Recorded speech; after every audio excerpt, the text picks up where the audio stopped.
Donc, en fait, il faut que ça, c'est la dernière séance, et à ma connaissance, et il faut qu'on change un peu de programme parce qu'il faut absolument parler d'une chose importante qui est liée aux espaces hilbertiens et ce qui est les séries de Fourier. Donc, c'est un petit chapitre qu'on va faire assez vite fait, mais ce sont des choses qu'il faut connaître, notamment pour les gens qui vont passer des concours.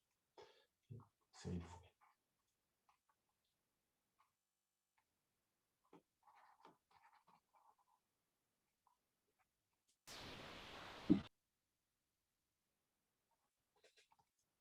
Alors, on commence par un tout petit peu de théorie.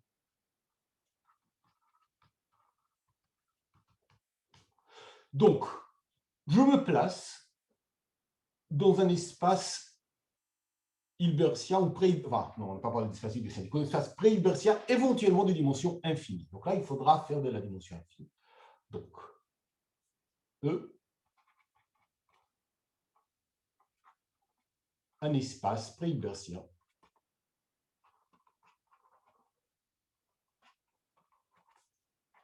de dimension infinie. D'accord? Et on suppose, donc soit E un espace top, soit EI, donc I donc, sera une famille infinie, et cette famille, elle sera orthonorme. On va supposer qu'elle est orthonorme. Une famille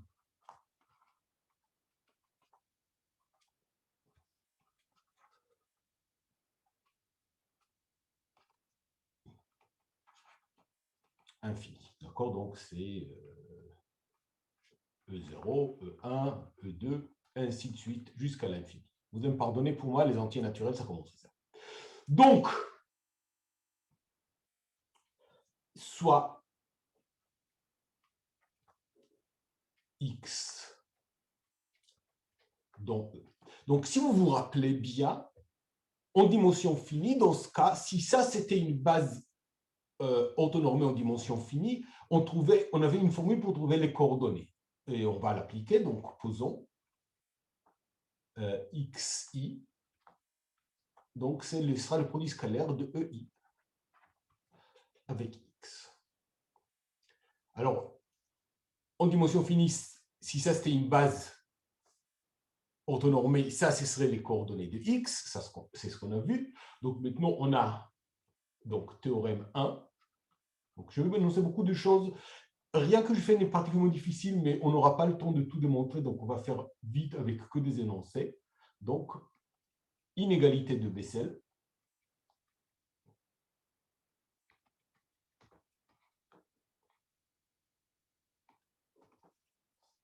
Avec ses hypothèses.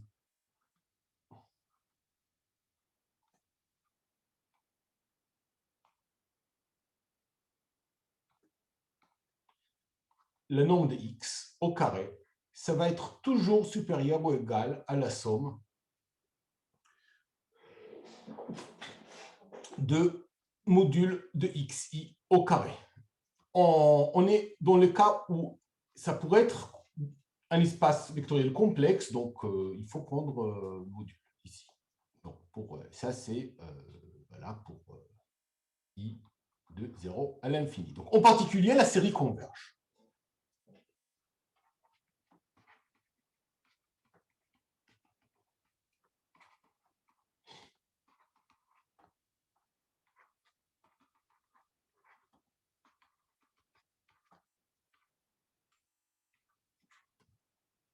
Bon, c'est une somme de positifs, donc ou bien elle va à l'infini, ou bien elle diverge à l'infini, à plus infini, ou bien elle converge, et bien l'inégalité de Bessel nous dit que forcément ça ne peut pas être infini, donc ça converge.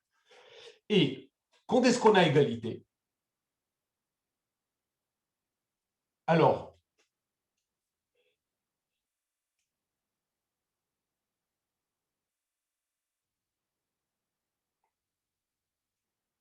donc théorème, on va appeler ça l'égalité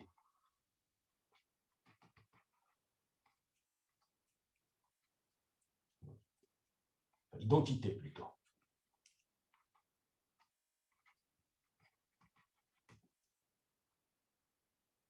de Bessel Parseval. Alors, enfin, l'identité, c'est en fait dire est-ce qu'on a égalité ici, enfin, égalité ici, et c'est en fait, je vais vous donner une condition équivalente à cette égalité, donc avec ces hypothèses.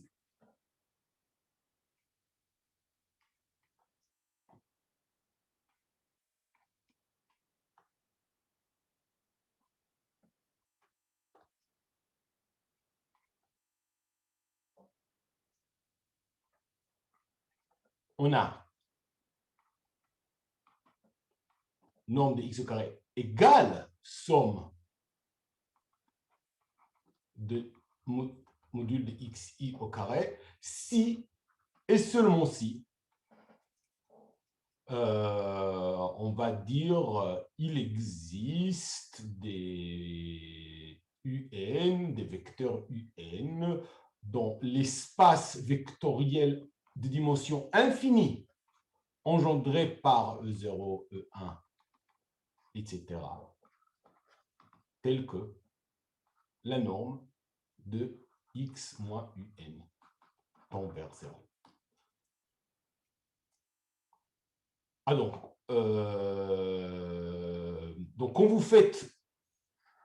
quand vous aurez fait un peu de topologie,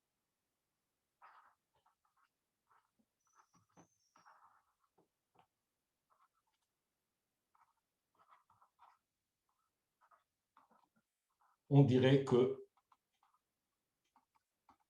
en fait la suite de UN tend vers x dans l'espace métrique E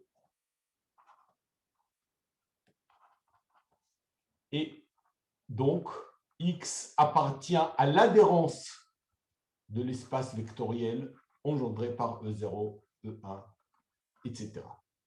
Mais bon, ça c'est une fois que vous aurez fait le cours de topologie, pour ceux qui vont continuer à faire des maths. Ok, peu importe. Donc ça c'est la théorie. Maintenant, on va mettre cette théorie en pratique dans un cas très particulier.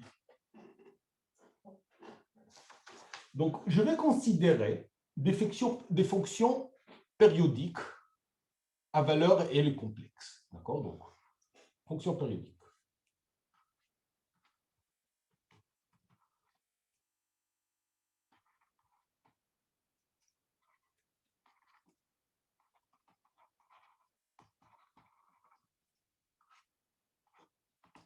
Donc, on fixe une fois pour tout. Bon, après, je vais peut-être choisir pour des exemples concrets, je vais peut-être choisir des valeurs spécifiques, mais pour la théorie, on va fixer une période t. Donc, on fixe t supérieur à 0, qui sera la période.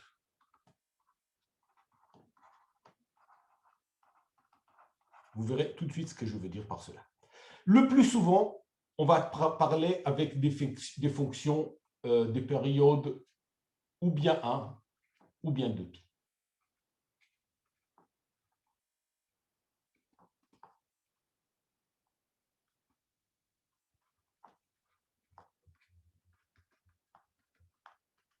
Mais bon, du moment où on ne sait pas, parfois on a envie de mettre 1, parfois on a envie de mettre 2π, autant mettre t quelconque.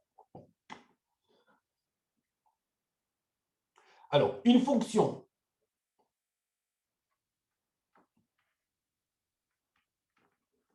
f qui va de R, et on va dire dans les... Écoutez, on va dire dans C, parce qu'on va utiliser un petit peu de fonctions complexes. Encore une fois, c'est toujours le cas. La théorie, elle est plus élégante avec les fonctions complexes, mais bon, il faut être capable de gérer des fonctions complexes.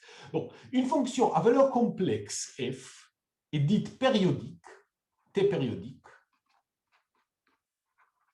C'est une définition.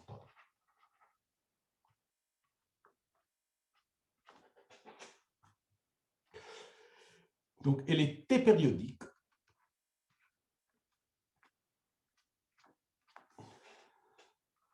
si, quel que soit t, f de t, petit t, égale f de petit t plus grand t. Donc, forcément, ce sera égal à f de petit t plus k grand t, quel que soit k entier positif. Et donc, en échangeant un peu le rôle, en fait, quel que soit k entier positif ou négatif.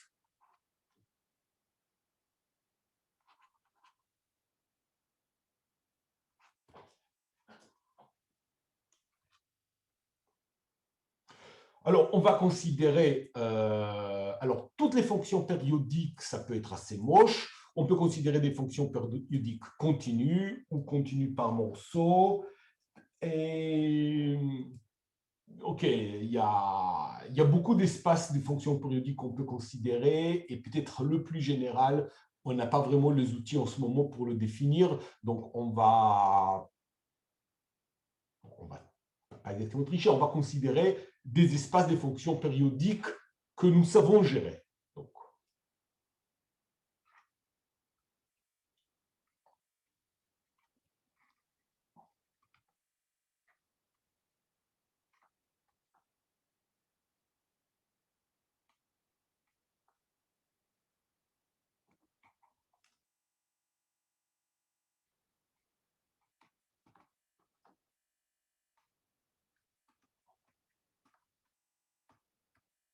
on peut considérer les fonctions périodiques continues. Exercice, si une fonction est périodique et continue, alors montrer qu'elle est bornée. Ben, pourquoi? Parce qu'elle est, elle est bornée sur, comme elle est continue sur la période, elle serait bornée, donc forcément bornée.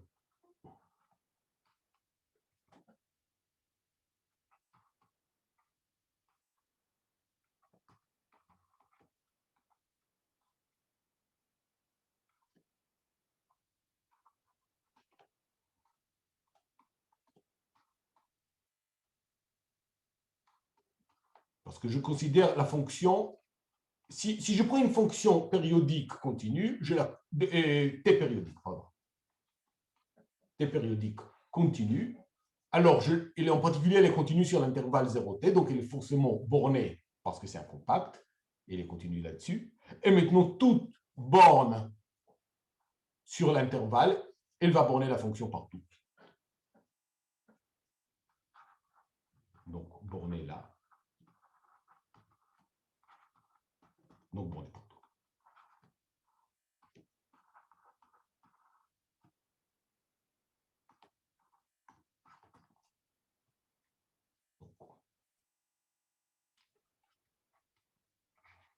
Exemple, bah, je pense que les fonctions les plus classiques, c'est pour ça que je dis que souvent on aura envie de prendre période de pi sinus x.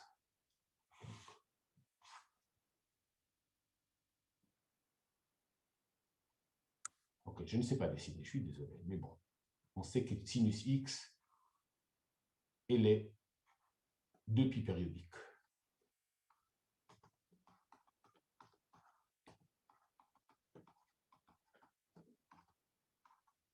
Cosinus x, pareil. Si je veux une fonction qui soit impériodique, alors je peux mettre sinus de pi x est impériodique.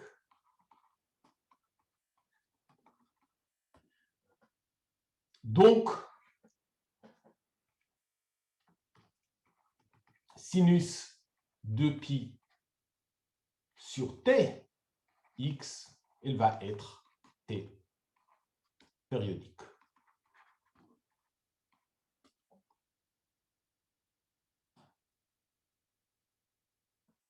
Pareil avec cosinus. Et en fait, quel que soit n, sinus de pi, enfin n fois 2pi sur t fois x, donc fx égale ça, et t périodique pareil avec cos.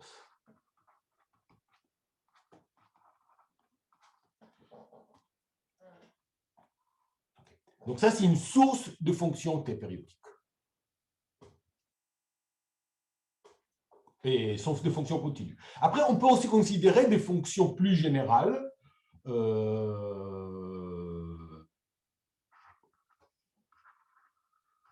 peut aussi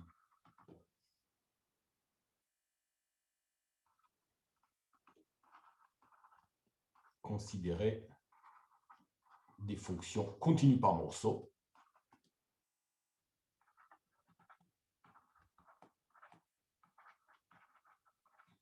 Alors, pour moi, l'essentiel, c'est que je sache intégrer, parce que tout de suite, on va faire des intégrales dans tous les sens.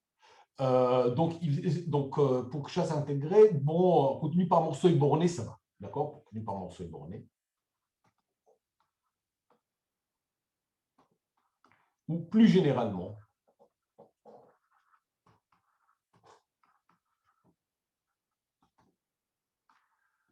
fonction t périodique.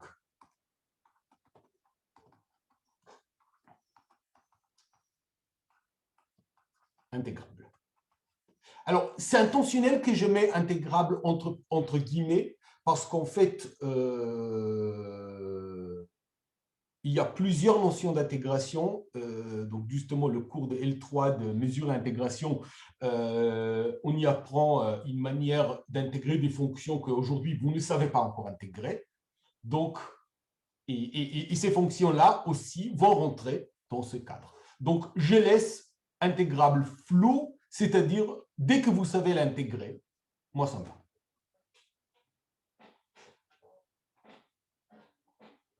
OK? Donc, je vais fixer E. Donc,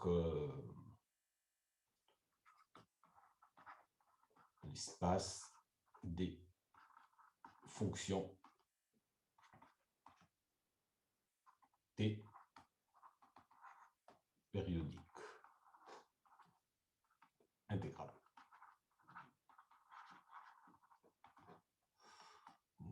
Ouais. Donc, continue par morceau et borné, ça va aller. D'accord? Enfin, mais il y aura d'autres fonctions, peu importe. OK. Et maintenant, je vais rendre cet espace pré-hilbertien.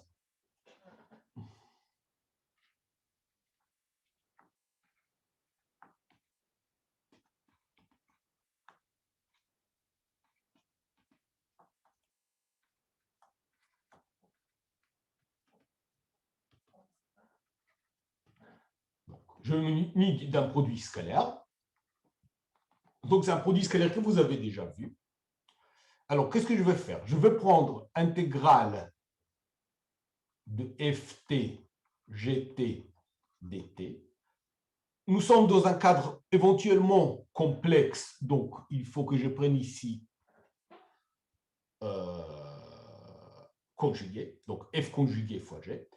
J'intègre sur quoi? Alors, là, j'ai le choix. Je peux intégrer des 0 à t, ou je vais intégrer juste sur la période. Donc, je peux intégrer des 0 à t, ou, bon, on va dire des 0 à t. Et je vais normaliser. Là, j'ai fait une intégrale sur quelque chose de longueur t, mais je vais normaliser. Je vais faire comme si j'avais intégré sur longueur 1, parce que j'intègre sur une seule période. Donc, je vais mettre ici 1 sur t. D'accord? Donc, puisque c'est périodique, c'est pareil que faire 1 sur t et intégrale de moins t sur 2 jusqu'à t sur 2. C'est selon les goûts. Parfois, c'est mieux de faire comme ça. Encore une fois, f t bar gt dt. Okay. Vous avez déjà vu des exemples de ce genre de produit scalaire. C'est un produit scalaire, ça le rend périodique. C'est un produit scalaire.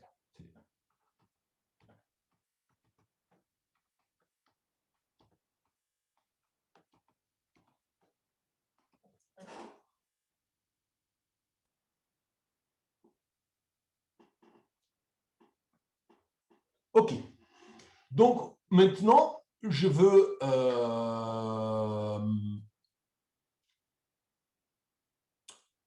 je vais appliquer, je vais appliquer Bessel et Bessel-Parseval.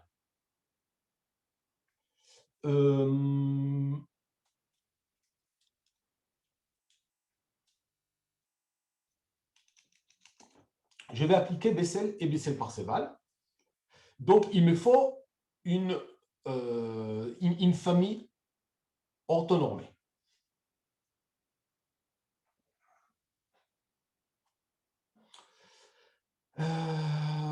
Alors là, on a un peu de choix si on est... Donc, encore une fois, OK. Pour l'instant, on fait la théorie complexe qui est plus élégante. On va faire la théorie réelle plus tard. Donc, petit rappel, je ne sais pas si vous l'avez déjà vu, mais on définit E à la puissance, non, pour T réel, je définis E à la puissance IT comme cosinus T plus I sinus T. Ce n'est pas juste une définition, ça marche très bien, c'est-à-dire que c'est le... Bon, bref, si ça vérifie toutes les bonnes propriétés d'une exponentielle. D'accord? Donc, si on regarde sur le plan complexe, ça, ce sont les réels, ça, ce sont les imaginaires, ça, c'est angle T, et ça, c'est un complexe de module 1.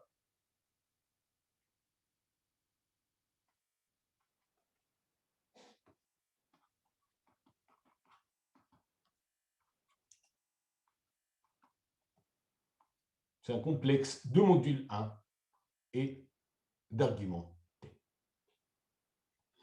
Donc, je vais considérer la famille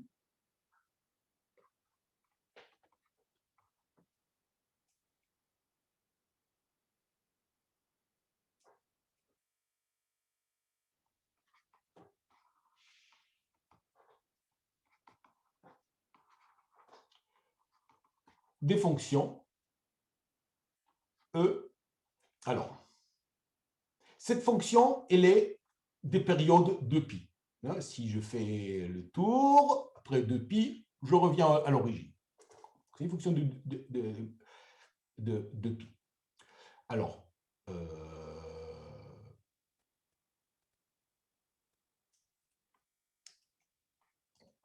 donc si je fais E fois I fois 2π sur t, ça c'est une fonction de période t, et si je mets ici un n, ça reste une fonction de période t. C'est même une période t sur n, on s'en fiche. Ça, c'est une fonction de période t. C'est une fonction à valeur complexe de période t. Donc,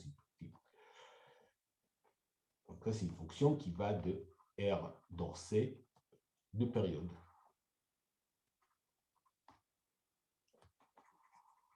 T périodique. C'est T périodique, quel que soit n positif ou négatif. Donc,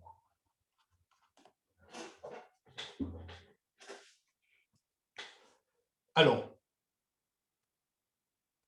exercice, c'est une famille autonome. C'est avec le produit scalaire. Je n'ai pas envie de faire un calcul parce que, comme je vous ai dit, on est un peu pressé. Ce n'est pas un calcul particulièrement compliqué. Donc, XO.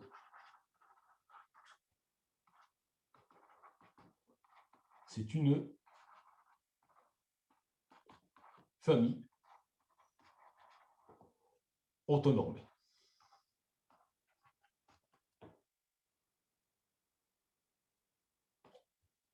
Dans l'espace des fonctions, donc c'est une fonction de fonction t périodique continue, donc en particulier intégrable, et c'est une famille autonormée, et en plus, elle vérifie l'hypothèse de Bessel-Parseval, mais peut-être avant ça, on va dire comme ça. Ok, d'accord. Donc, soit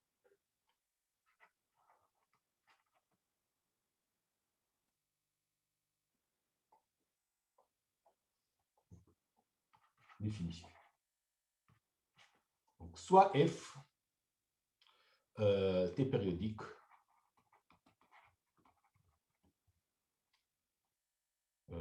Je mets toujours intégrable entre guillemets. Autrement dit, f appartenant à E. Alors, la énième, pardon, le énième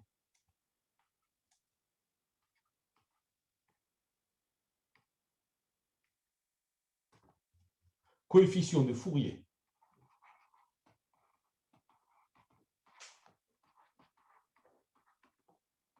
alors, pour l'instant, on parle de coefficients complexes. On va parler du carré L tout à l'heure. De f et donc on l'appelle donc Cn de f. Parfois, vous verrez la notation f chapeau de n.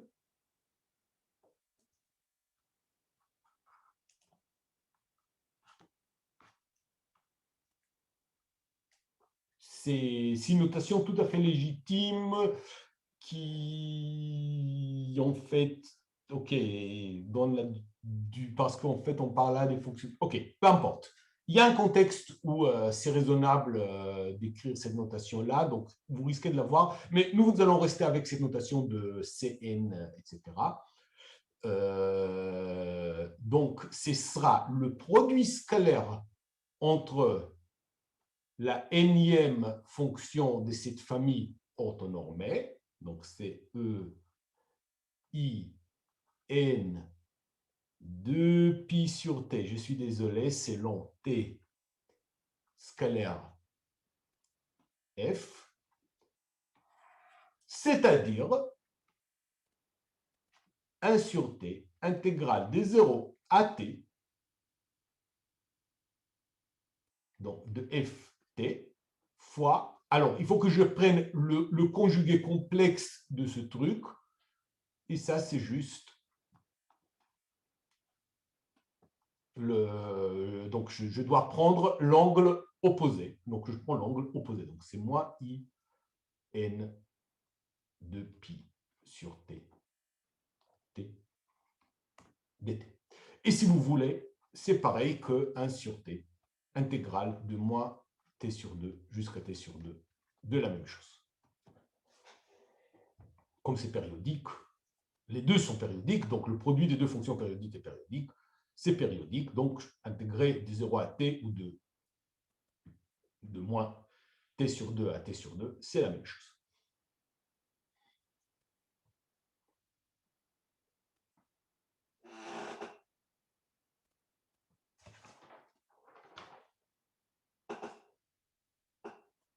Alors, première chose, c'est que, donc théorème, c'est une conséquence d'un théorème de Weierstrass. Donc, on va mettre Weierstrass ici, ce n'est pas très important. Ok, pardon. Ok, donc, d'abord, l'inégalité de Bessel, qu'est-ce qu'elle nous dit?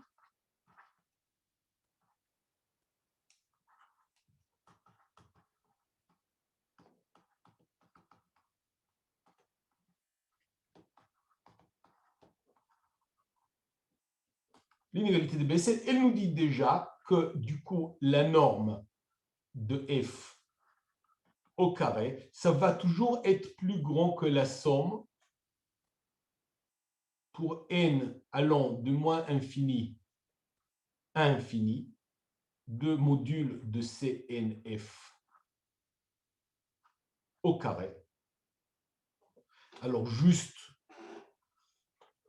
pour être clair, par cela, j'entends la somme pour n allant de 0 à infini de module de CNF au carré plus la somme de n allant de 1 à l'infini de module de ce moins n de f au carré, si jamais vous avez une hésitation. Et du coup, l'inégalité de Bessel nous dit que ces deux sommes qui sont positives, forcément, ne divergent pas à l'infini, donc convergent.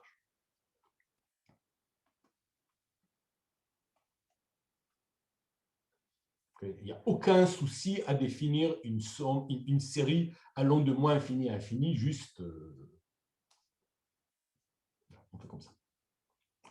Mais on peut faire mieux. Donc ça, c'est juste une inégalité, mais on peut faire mieux.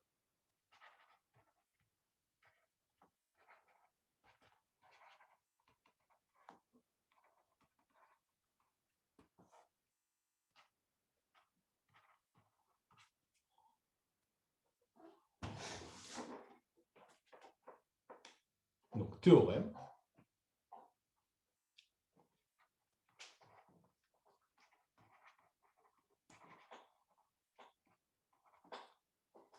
Les hypothèses de Bessel-Parseval.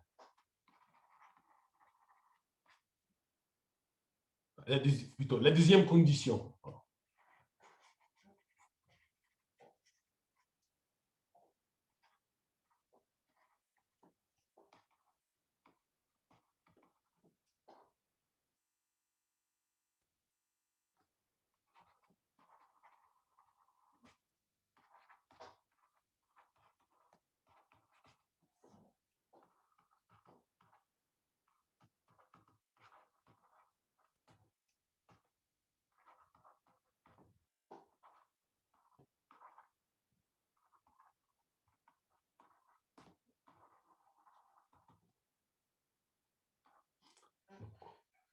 La deuxième condition, c'est-à-dire cette histoire de toute fonction appartient à l'adhérent de. Donc, cette condition topologique, elle est vérifiée. Bon, encore une fois, pour ça, il faut faire un peu de topologie. Donc, la première, elle est vérifiée aussi. C'est ça l'identité de Bessel-Parseval. Donc, on a l'identité de Bessel-Parseval. Donc, on a pour toute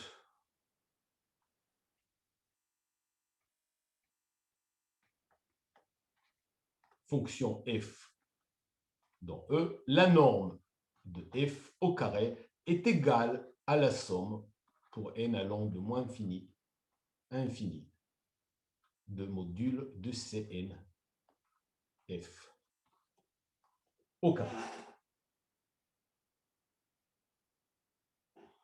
Ou je vous rappelle, donc ça c'est. On va peut-être.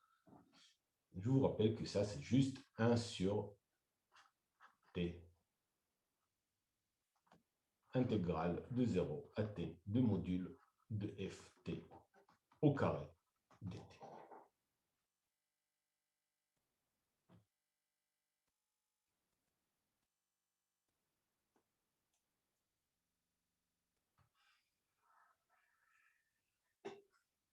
Donc, dans le contexte de séries de Fourier, c'est ça quand on vous parle de Bessel-Parseval, ou quand vous évoquez Bessel-Parseval, c'est ça.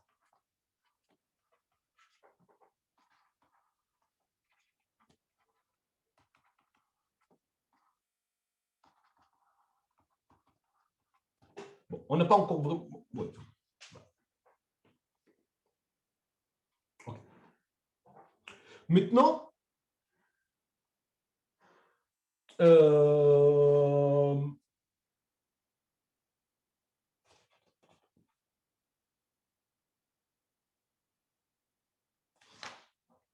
ok. Jusqu'ici, on a parlé du cas complexe. Parlons un peu du cas réel.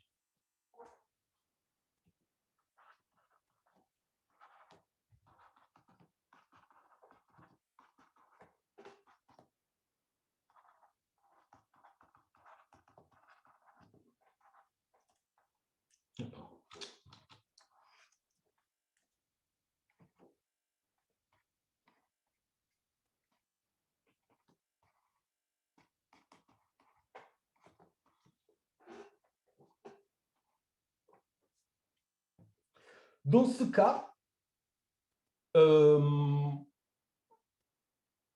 bon, d'abord,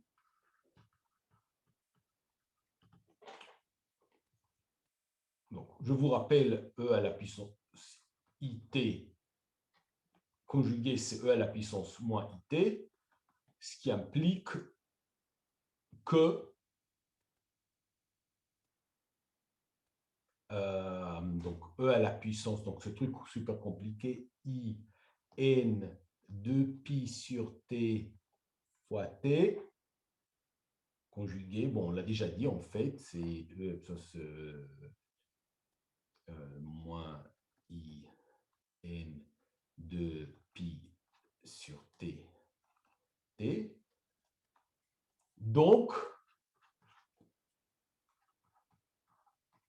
lorsque f est réel,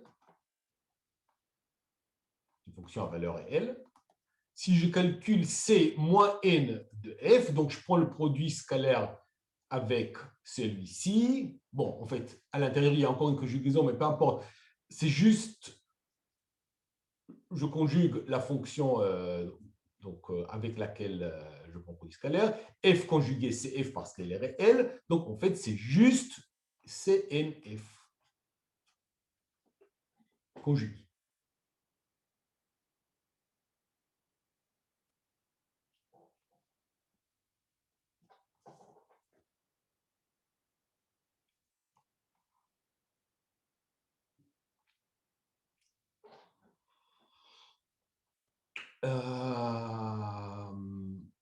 Du coup, dans ce cas, on va essayer de prendre des coefficients réels. Dans ce cas, on pose... Alors, il y a une petite question de convention pour le premier coefficient. On va prendre le premier coefficient... Bon, OK. Donc, on fait du coup la chose suivante.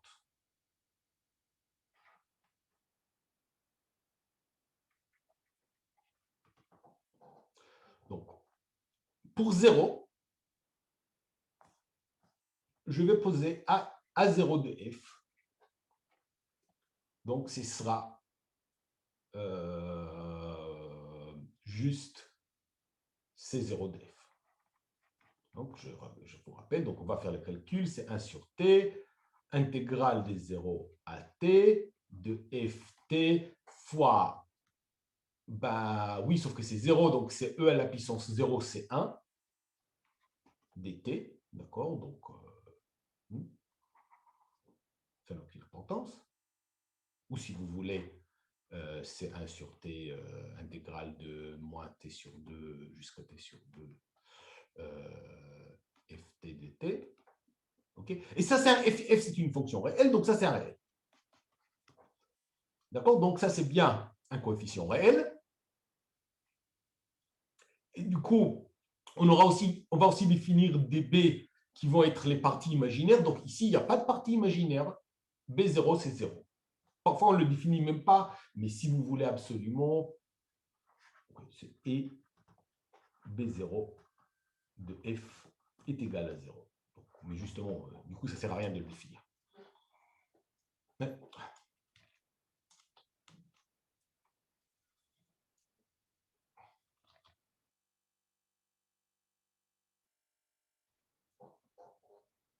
Et pour n, donc ça, c'est pour n égale 0. Et pour n plus grand ou égal à 1, je vais définir an de f comme cn de f plus c moins n de f. Donc, si vous voulez, c'est 2 fois la partie réelle de cn de f. Et vous faites des calculs. Du coup, j'ai 2 sur t, intégrale de 0 à t toujours. Et maintenant, je prends f de t. Et maintenant, je prends f, mais je prends ici la partie réelle de l'exponentielle complexe, c'est-à-dire cosinus. Donc, c'est cosinus de... Alors là, encore une fois, il faut écrire ce truc pénible. Donc, c'est n fois 2pi sur la période t fois t.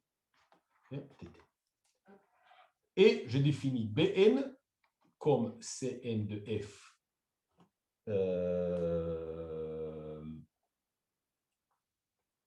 moins C moins n de f. Alors ça va être un imaginaire. Alors du coup, je le multiplie par i. Donc ça va me faire moins 2 fois la partie imaginaire de CF, de Cn de f. Et ça tombe bien, je veux le signe moins parce que, si vous vous rappelez, on avait un... Donc, ici, en fait, c'était pas cosinus machin, c'est cosinus moins machin, mais bon, pour cosinus, c'est la même chose. Pour sinus, le signe va sortir, donc on va avoir un truc sans signe. Ça va être 2 sur t, intégrale de 0 à t, f de t, fois sinus. Même chose, n de pi sur t, t dt. OK. Et du coup, on a fait de sorte que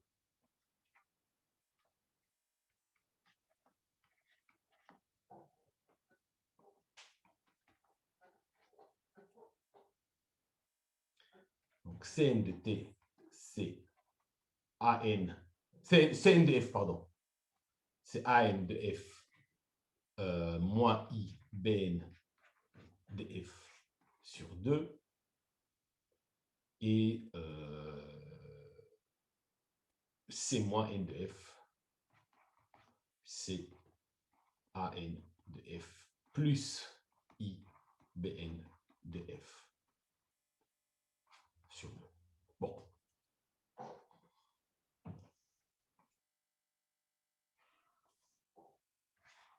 Donc maintenant, on a l'identité de Bessel. Donc si je substitue ça dans l'identité de Bessel-Parseval,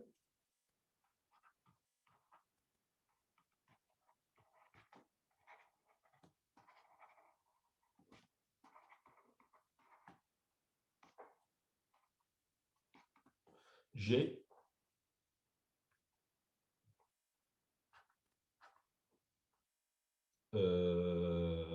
norme de f au carré est égal à, donc j'ai A0 de f au carré plus, ok, ici c'est un peu compliqué parce que d'un côté, je sais, donc pour ça, pour les n, maintenant je fais la somme pour n strictement positif, je regroupe Cn avec C moins n au carré, du coup, bon, ils sont conjugués, donc ils ont le même module. Donc là, j'ai 1 sur 4 parce que c'est 1 sur 2 au carré, sauf que je prends 2 fois, donc ça me fait finalement 1 sur 2. Donc c'est 1 sur 2 fois AN de f au carré plus Bn de f au carré. Bon, c'est vraiment juste une substitution, il faut juste faire attention à ne pas faire des bêtises. Il n'y a absolument rien de compliqué dans le calcul. D'accord? Donc ça, c'est Bessel-Parseval réel.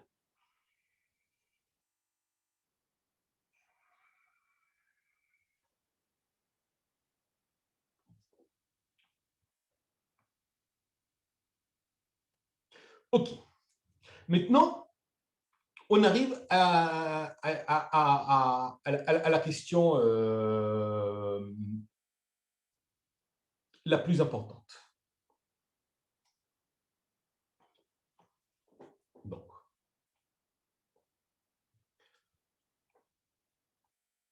question.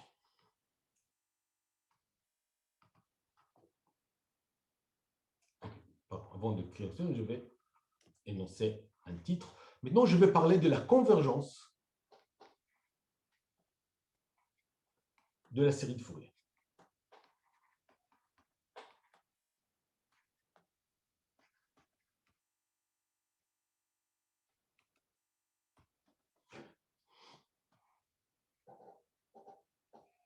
Et je pose la question suivante.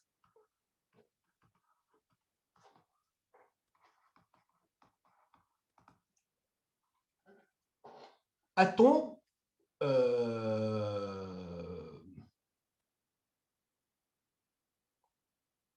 Alors, je vais poser ça pour l'instant pour le cas complexe. Après, pour tous les résultats positifs, je vais les énoncer aussi dans le cas réel. Donc, pour le cas complexe, a-t-on f égale somme pour n allant de moins infini à infini de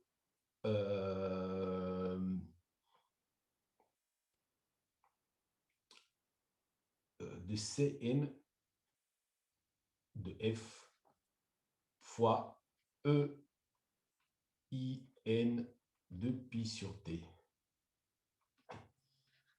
Donc, f de... Et en fait, je veux vous poser la question. En fait, la question est mal posée. Parce que, en quel sens? Ou plutôt, et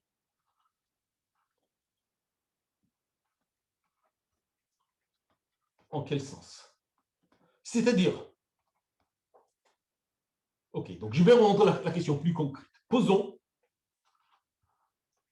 concrètement,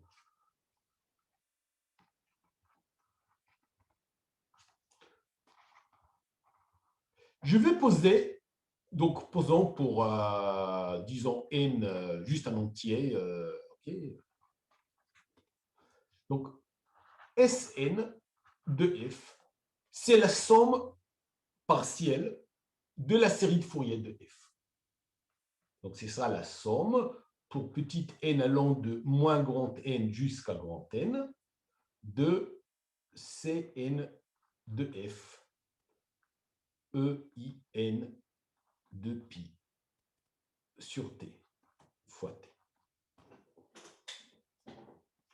D'accord? Donc ça, c'est une fonction continue, périodique, donc c'est bien une fonction qui appartient à notre espace des fonctions t périodiques E. Et donc la question, c'est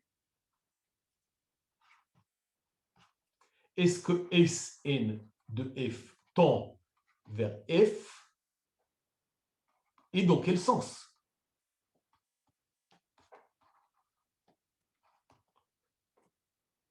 Simplement, c'est une suite de fonctions. Il y a beaucoup de notions de convergence de fonctions, malheureusement.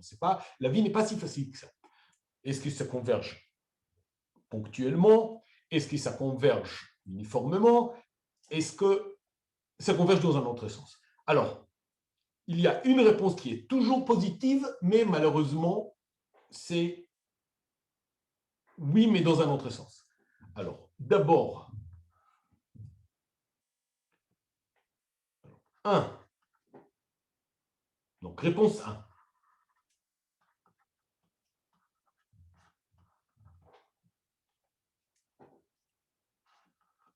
On a toujours Sn de f tend vers f au sens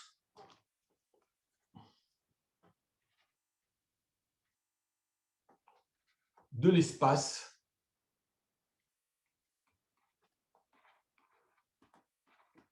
pré-hilbertien E.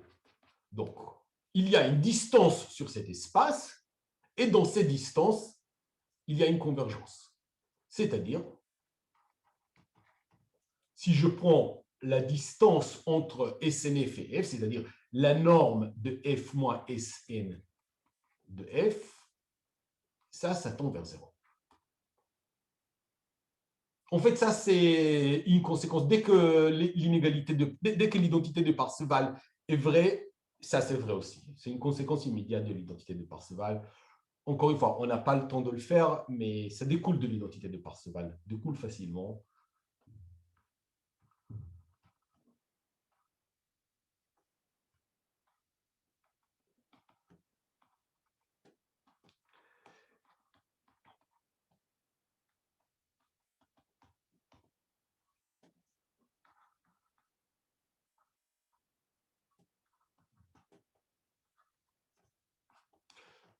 Bon, du coup, c'est à la fois, c'est toujours le cas de, j'ai des bonnes nouvelles, j'ai des mauvaises nouvelles. Les bonnes nouvelles, c'est que c'est toujours vrai. Les mauvaises nouvelles, c'est que je ne sais pas vraiment comment m'en servir. Bon, alors, du coup, je vais vous donner la réponse 2. Alors, avant ça, on aura des réponses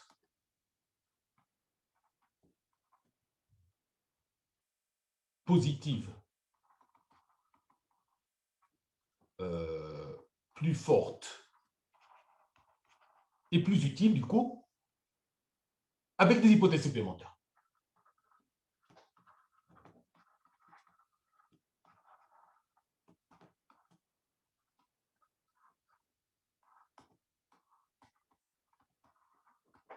Par exemple, réponse 2.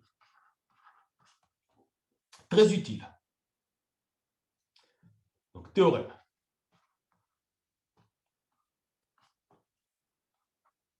Si la somme, si la série des modules des coefficients de Fourier converge,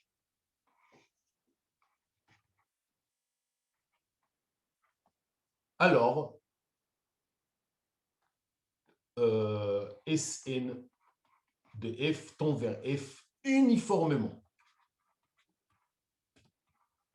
En particulier, ça veut dire que f est une fonction continue parce qu'elle est limite uniforme de fonctions continues.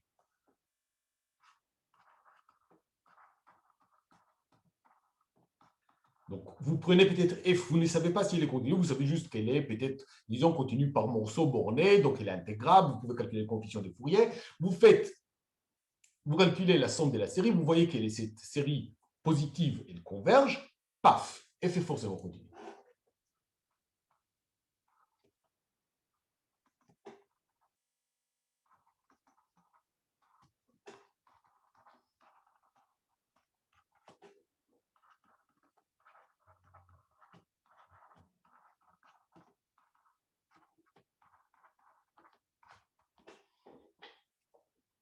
Alors, juste attention.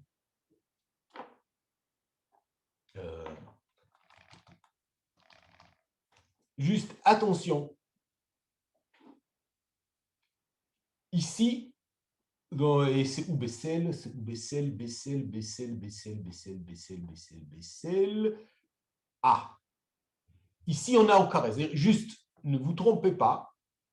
La somme des carrés des coefficients de Fourier converge toujours. Ça, c'est Bessel nous le dit. Mais là, on parle non pas des carrés, pas de la série des carrés, mais de la série tout court.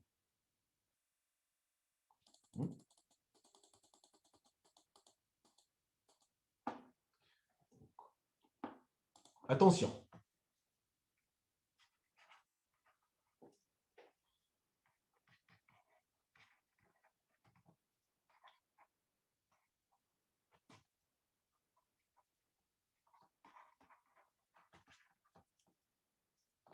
Bessel nous promet que la somme de CNF module au carré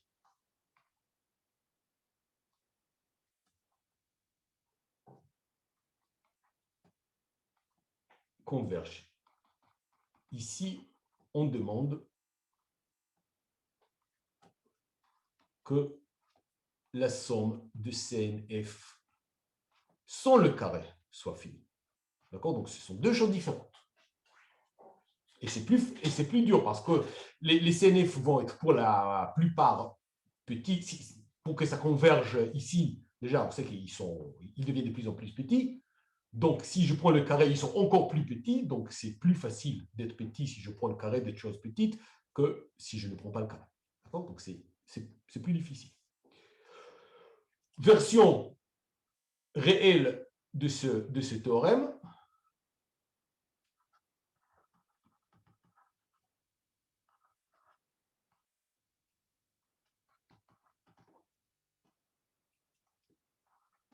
Si la somme de AN de F, okay, pour n égale, on s'en fiche de 0 à l'infini, plus la somme, en fait, ce n'est pas très important où je commence, parce que de toute manière, la question, c'est juste de dire que c'est borné, de n égale 1 à infini de Bn de f. Si ça, c'est fini, alors Sn de f tend vers f uniformément. Effet continu.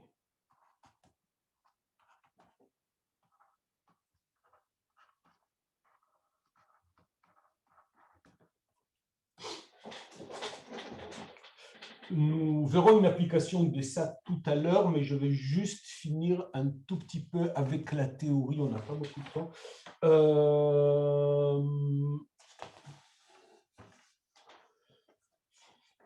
En fait, bon, je pense en fait que j'ai juste un seul. Si on peut faire un exemple. On a fait Parseval.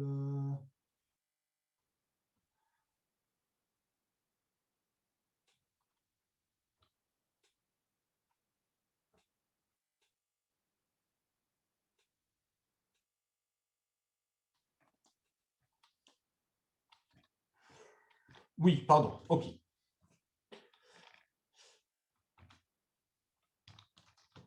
Donc, la troisième réponse,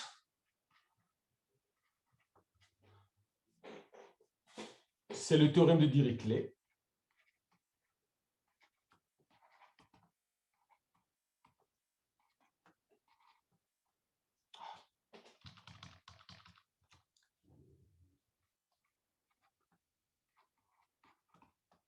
Alors, ok, en fait, la version, il y a des versions plus compliquées. On va prendre une version un peu simplifiée, mais qui va vous servir quand même. Si f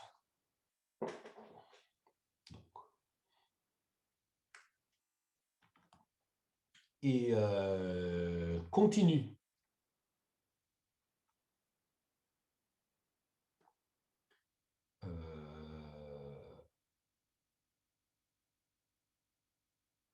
continu et dérivable. Je n'ai même pas besoin en fait qu'elle soit dérivable des deux côtés, que la dérivée soit pareille des deux côtés. Donc, il suffit qu'il soit dérivable à droite et dérivable à gauche. À droite et à gauche en t égale t0. Alors, SNF au point T0 tend vers F de T0. Donc ça, c'est une convergence juste en un point, pas forcément partout. Et voilà. Si elle est...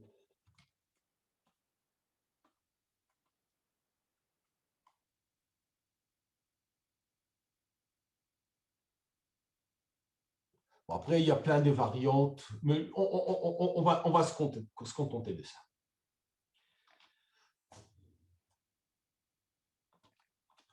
On va se contenter de ça. Donc ça, c'est une convergence ponctuelle.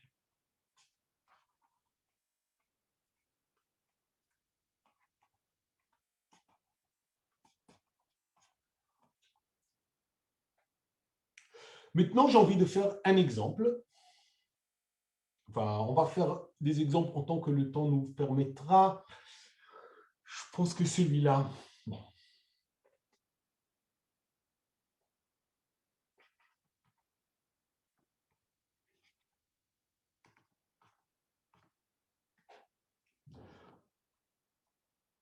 Donc, je vais fixer t égale 2π. Et je veux prendre f. Alors, ok, donc f égale module valeur absolue de t, f de t égale module absolu de valeur absolue de t, sur moins pi.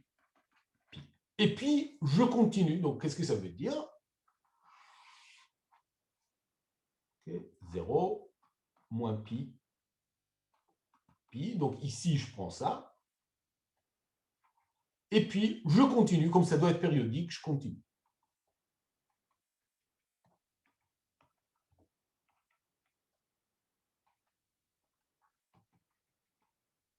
Une fonction périodique, il suffit de dire ce qu'elle vaut sur un domaine de la période, donc par exemple, moins pi, et ça détermine tout le reste. Donc ça, c'est une fonction continue, d'ailleurs même continuellement dérivable par Monceau. C'est une fonction vraiment très, très, très gentille. Elle n'est pas dérivable partout, mais c'est vraiment pas bien grave.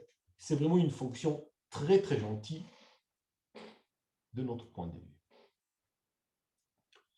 Donc, c'est une fonction à valeur réelle. Donc, on va calculer les coefficients réels. Donc, A0 de f, c'est égal à quoi? C'est égal à 1 sur 2pi intégrale de moins pi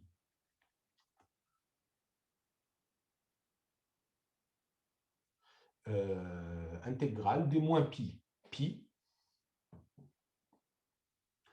de f, donc de module valeur absolue de t dt. Bon, là, je n'ai pas envie de faire un calcul, là, on va juste faire la géométrie, donc c'est cette aire-là, donc en fait, c'est l'aire d'un carré pi sur pi, donc c'est égal à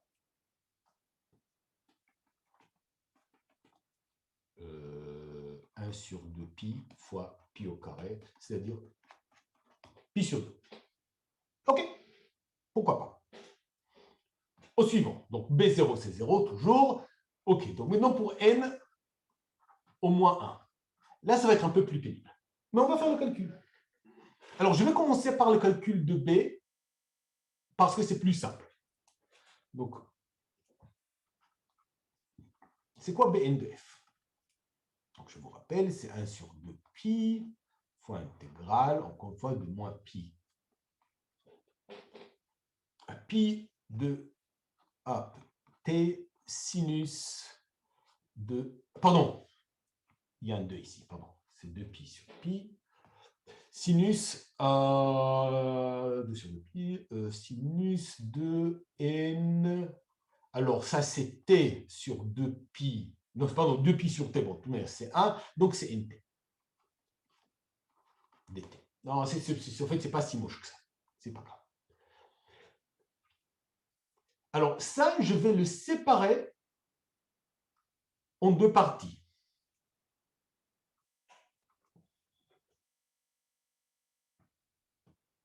Donc ça, c'est 1 sur pi fois intégrale de moins pi à 0 moins t sinus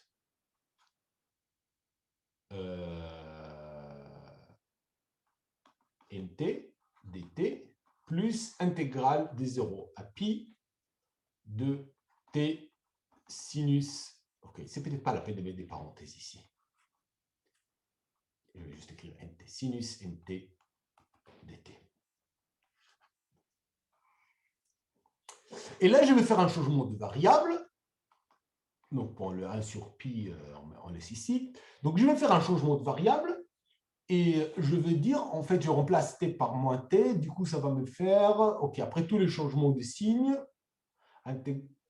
moins, OK, je vous laisse donc, ce truc-là, c'est moins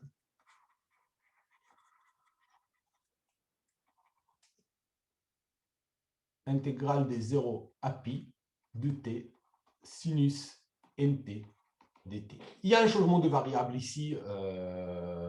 Si vous voulez, je vais écrire s.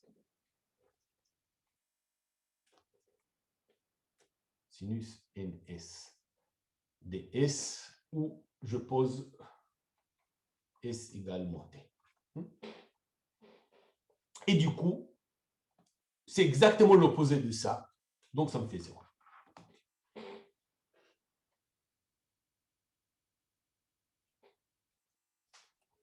Donc, c'est pour ça que je commençais avec celui-là, parce qu'en fait, il n'y avait rien à calculer. Super. Maintenant, on va calculer A. Là, il y aura un calcul à faire. Donc, c'est encore une fois, c'est 1 sur pi, intégrale de moins pi à pi de module de t sinus, pardon, cosinus nt dt. Donc, encore une fois, je vais les séparer. En somme, moi, la valeur absolue, ça m'embête, je ne sais pas gérer. Donc, je vais écrire comme intégrale de moins pi à pi moins t cosinus nt dt plus pardon, de moins pi à 0, plus intégrale de 0 à pi, et maintenant, c'est t cosinus nt dt. Et maintenant, encore une fois, je vais substituer ici S égale moins T, et ça me fait intégrale de 0 à pi de S cosinus NS ds. Pourquoi ici ça me fait signe plus, ici ça me fait signe moins? Parce que justement, quand je remplace T par S, ici je considère sinus de moins NS qui est moins sinus de NS, et ici je considère cosinus de moins NS qui est cosinus de NS. Donc c'est juste le fait que sinus est une fonction paire et cosinus, que cosinus est une fonction paire et sinus est une fonction impaire. Donc en fait, c'est la même chose. Donc en fait, ça me fait 2 fois sur pi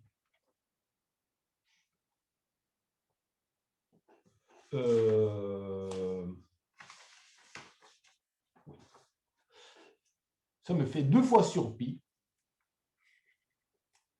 intégrale de 0 à pi de t cosinus nt dt.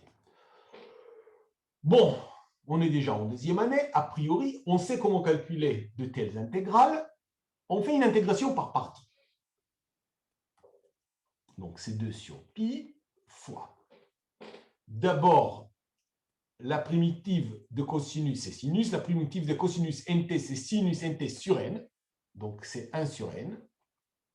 T sinus nt, que je vais calculer entre 0 et pi.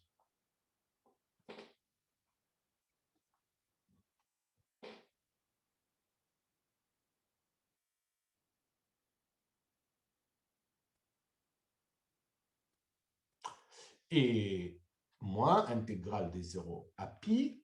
Et là, encore une fois, c'est maintenant sinus nt sur n dt. Bon, on regarde ici. Sinus de multiple de pi, n'importe quel multiple de pi, c'est 0. Sinus de 0, c'est 0. Donc ça, en fait, c'est 0 moins 0 vaut 0. Bon, ok. Donc ces termes-là, on s'en fiche complètement. D'accord? Donc c'est 2 sur pi fois la primitive de ça, c'est quoi? Donc là, j'ai un signe moins. Ah, pardon, l'intégrale, la primitive de moins sinus, c'est cosinus, donc j'ai un signe plus toujours, cosinus nt, et là, je divise par n au carré, et le tout, je le calcule entre 0 et pi.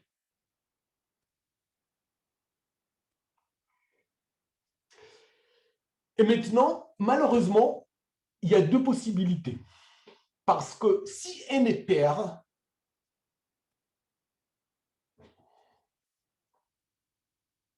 donc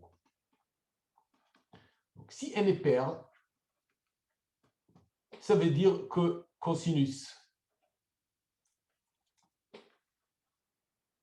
npi, c'est égal à 0. Et si n est impair, cosinus np, pardon, pas égal à 0, c'est égal à 1. Et si c'est impair, c'est égal à moins 1. Du coup, pour n pair, c'est donc c'est égal à... Pardon, ok, on va le faire peut-être tout. On va organiser. Donc pour n pair, cosinus np moins cosinus 0, c'est 1 moins 1, c'est 0. Et pour n impair, cosinus np moins cosinus 0, c'est moins 1. Moins 1, c'est moins 2. Donc, conclusion, AN de F, c'est ou bien, donc si n est pair, c'est 0,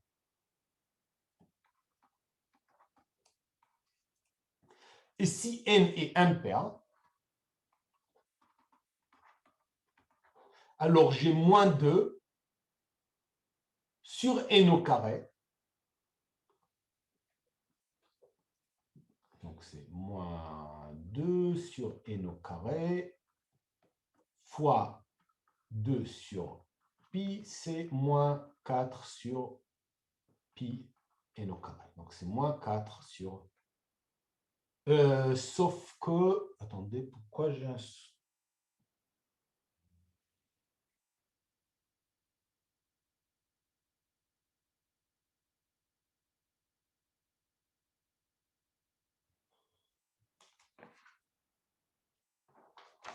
Là, j'ai un doute par rapport au signe.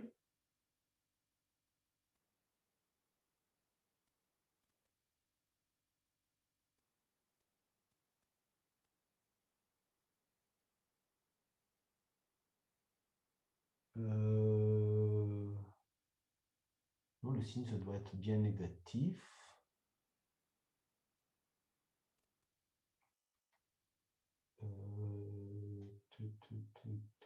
Bon, on verra tout de suite. Non, non, c'est bon, ça doit être bon. Pourquoi après, j'avais un doute?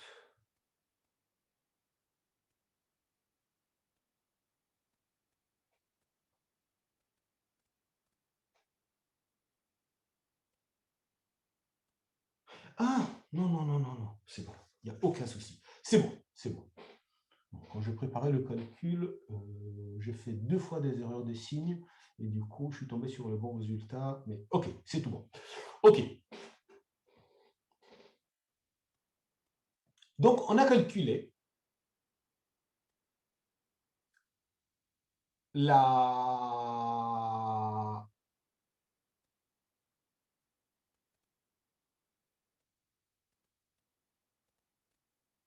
on a calculé la série de Fourier. Enfin, on a calculé les coefficients de Fourier réels. Dans ce cas, on constate que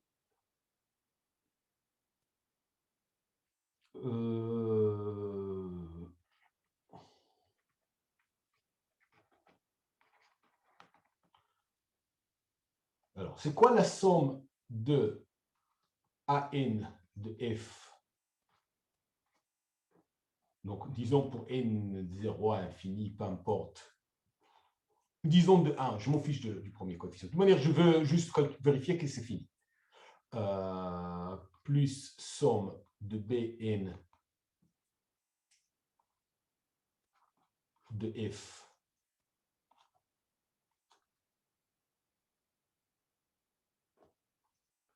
pour n égale 1 à l'infini, c'est égal à quoi?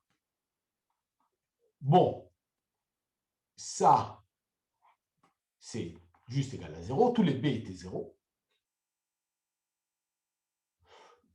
Et ici, j'avais juste les impairs. Donc, en fait, c'est plus joli d'écrire comme ça. C'est somme de K0 à l'infini de A 2K plus 1 F, c'est-à-dire somme pour K de 0 à l'infini de 4 sur pi fois 1 sur 2k plus 1 au carré. Et a priori, vous avez déjà appris au moins à étudier la nature d'une telle série. Elle est forcément convergente. Hein, c'est la série de 1, de machin sur 1 au carré. Machin sur n au carré. Donc,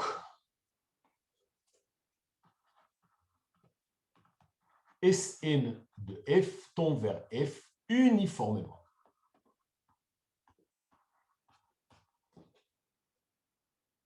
Je vous fais remarquer d'ailleurs, on aurait dû le dire peut-être, mais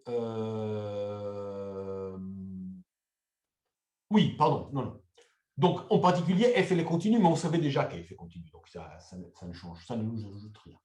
Alors, petite remarque, j'aurais dû juste faire les calculs de Sn dans le carré L que je n'ai pas fait, donc on va le faire maintenant. Sn de f dans le cas réel. D'accord? Donc, Sn de f, je vous rappelle, c'est la somme pour n allant de moins n à n de c nf fois e à la puissance in. Donc là, je suis de nouveau dans le cas pour t quelconque. Hein. Donc ça, c'est le cas complètement général. Donc c'est in de pi sur t, t. Maintenant, je vais prendre d'un côté le n égale 0. Donc le n égale 0, c'est juste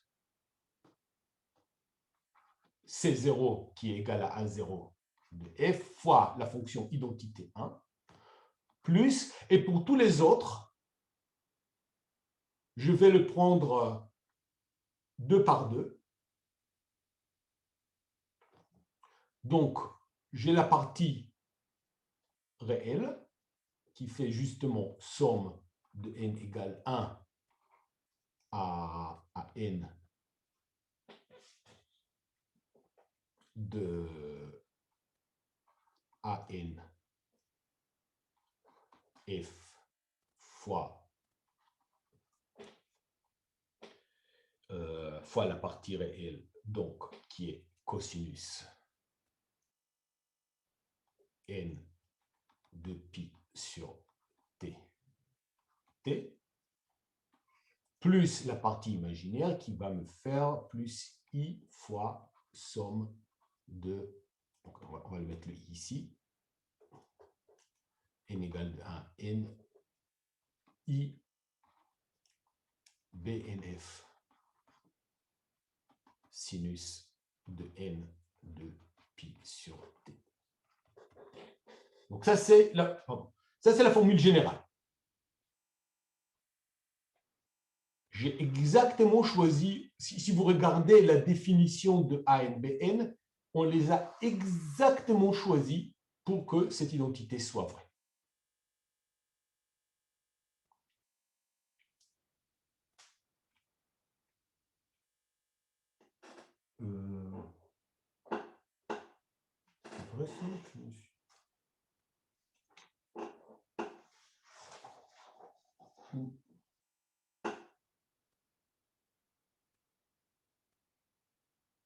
Peut-être j'ai besoin de mettre un nom. Ici, peut-être j'ai besoin de mettre un signe moins.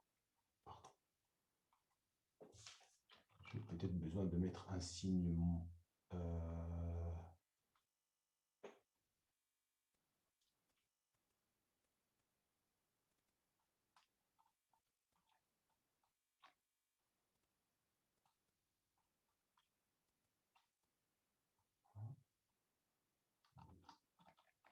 Non, il n'y a pas de i. Qu'est-ce que je raconte?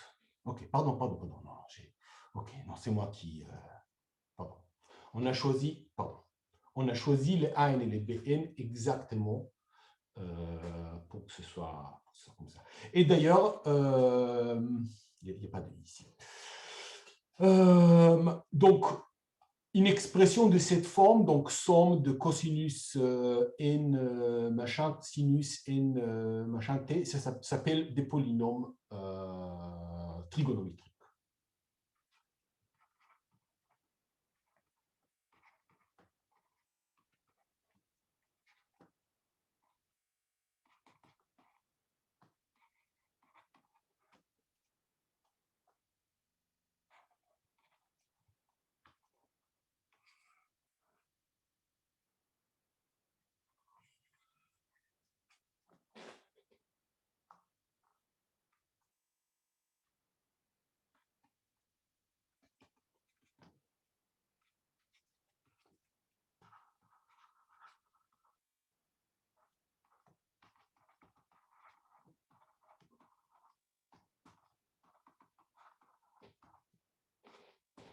Donc,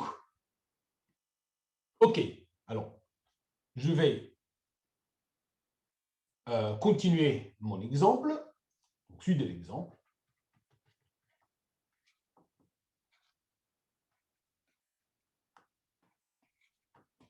Donc,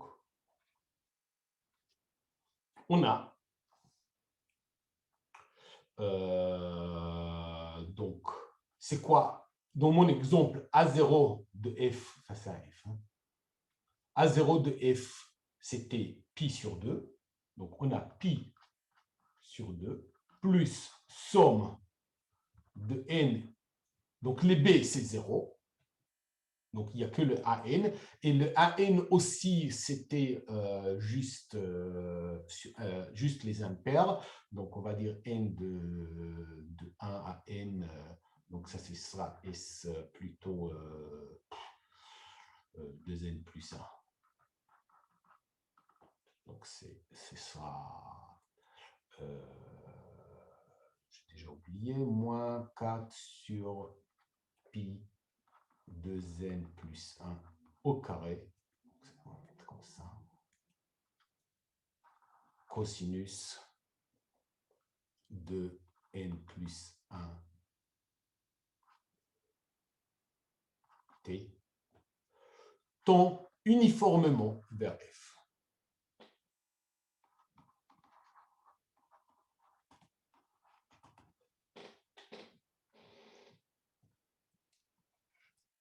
Lorsque n tend vers l'infini.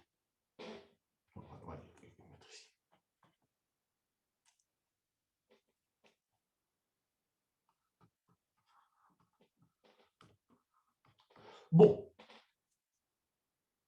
on a cette convergence uniforme, en particulier, on l'a ponctuellement. Alors, on va faire un drôle de calcul.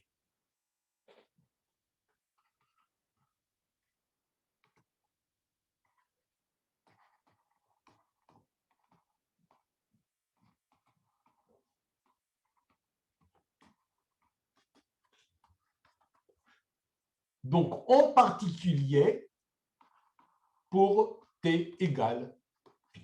Donc, on va faire le calcul pour pi. Donc, f de pi, c'est module de pi, c'est pi. Enfin, c'est pas l'amplitude de pi, c'est pi. Et du coup, on va calculer ici Sn, S2n plus 1 de f de pi. C'est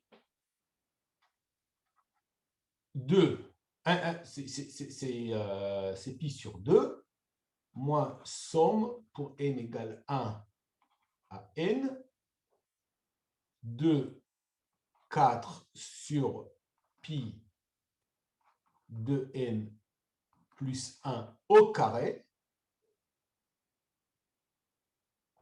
On y arrive, il y a une raison intéressante pour ce calcul, fois cosinus de 2n plus 1 fois pi, donc c'est multiple impair de pi, donc c'est moins 1.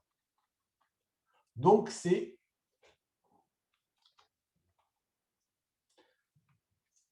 égal à pi sur 2 plus somme de n égale 1 à n 4 sur pi de n plus 1 au carré. Donc, si je mets les deux choses ensemble, ça doit converger vers ça. Donc, bon, je vais passer de l'autre côté le pi sur 2. Pi sur 2 est égal à la somme pour n égale 1 à l'infini de 4 sur pi 2n plus 1 au carré. Et je vais diviser par 4 et multiplier par pi. Donc, pi au carré sur 8. C'est somme pour n égale 1 à l'infini de 1 sur 2. Pardon, c'était toujours 0. Pardon, c'était toujours à partir des 0. Ah, pardon. C'était toujours à partir de 0. Ah, ouais, pardon. Toujours à partir de 0. Parce que, de toute manière, c'est dn plus 1. Donc, c'est cool. Mais moi, j'ai envie de calculer autre chose. J'ai encore 2 minutes. Je vais dépasser de quelques minutes. Il ne reste pas beaucoup de choses à faire. Mais moi, je veux la somme pour n égale 1 à l'infini de 1 sur n au carré. Donc, c'est presque ce que j'ai calculé.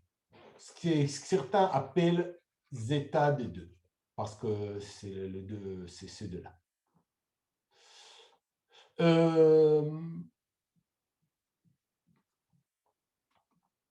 Alors, qu'est-ce que je vais faire? Je vais dire que je vais calculer une troisième somme. Donc là, j'ai les sommes, la somme de tous les carrés, les 1 de tous les carrés. Là, j'ai 1 sur les carrés impairs. Alors, je vais regarder qu'est-ce qui reste, les carrés pairs.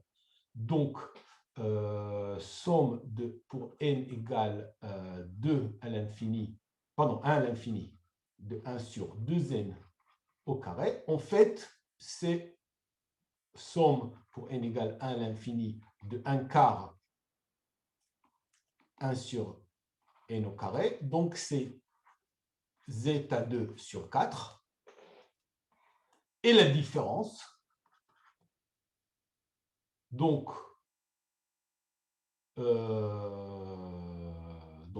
pi au carré sur 8 égale somme des impairs, c'est égal à somme des pairs moins les sommes, pardon, la somme de tout, moins la somme des pairs.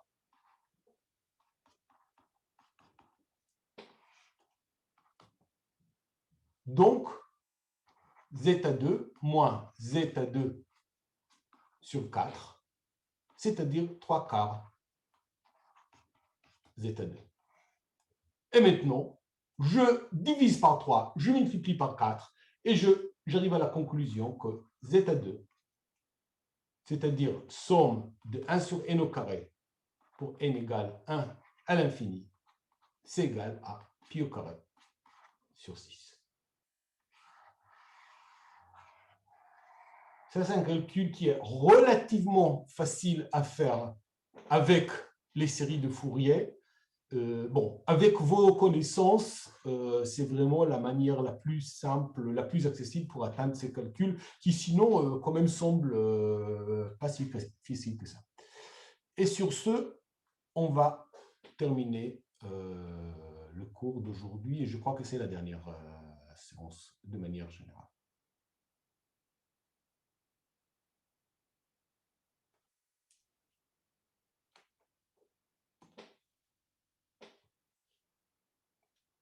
Est-ce qu'il y a des questions?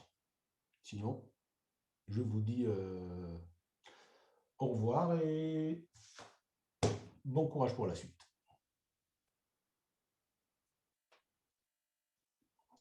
Merci, au revoir.